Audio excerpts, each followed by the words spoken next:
Alright, back here with another short vintage weapons video.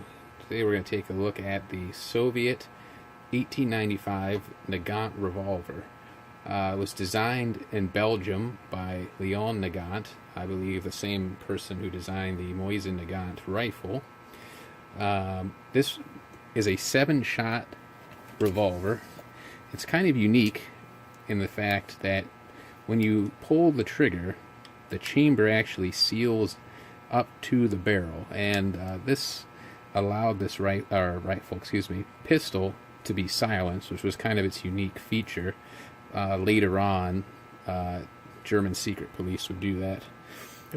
I'm sorry, Dan. Oh, good. Also, you could also get more pressure out of your cartridge when that seals. You don't lose as much pressure. Now, you're not going to get a huge amount of velocity added on, but a bit more. Yeah, and in 1895, I'm sure that was their thought, right. not the silencing. That's something they figured out later on. Right.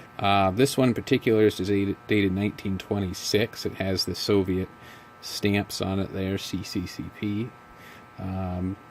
It loads via the little trap door there. So this would not be something you'd want to load or be able to load real quickly in the field. So it's not ideal. You wouldn't want to have to use this in combat.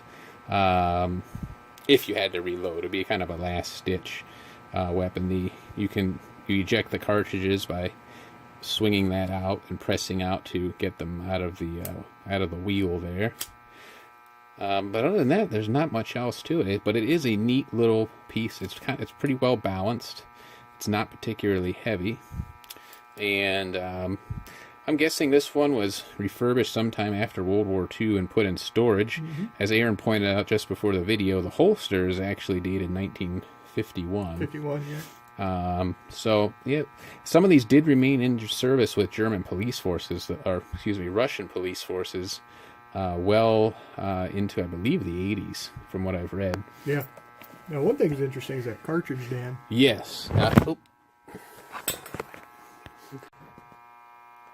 Small blooper moment there. We had a camera stand malfunction, but Aaron was just about to point out the cartridge, and I'll let him kind of talk about that a little bit. It's a pretty small cartridge. These are what, 32 caliber? Yes. It's basically a 7mm pistol round.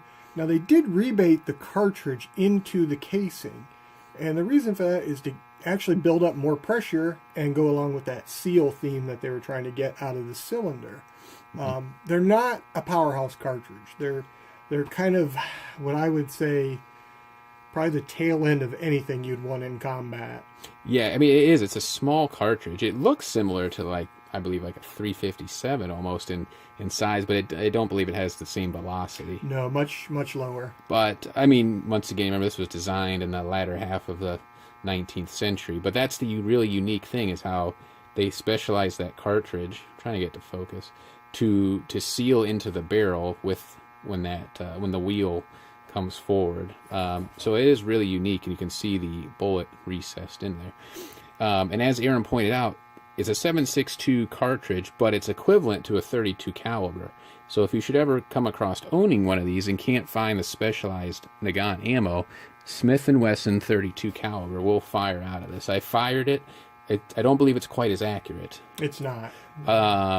But it will fire out of this revolver safely. So, I picked this up years ago, maybe 8 to 10 years ago, for about $150. I'm sure they've gone up in price since. But if you do find one at a gun show or a shop, it's a neat little piece of history. And they're easy to shoot. My wife really likes shooting this gun because, as Aaron pointed out, it's not a powerhouse cartridge. So it doesn't have a lot of kick. So that's all we have on the Nagant Revolver, model 1895, the 7-shot Soviet-era revolver. But like and subscribe, and we'll be back with some other weapons videos.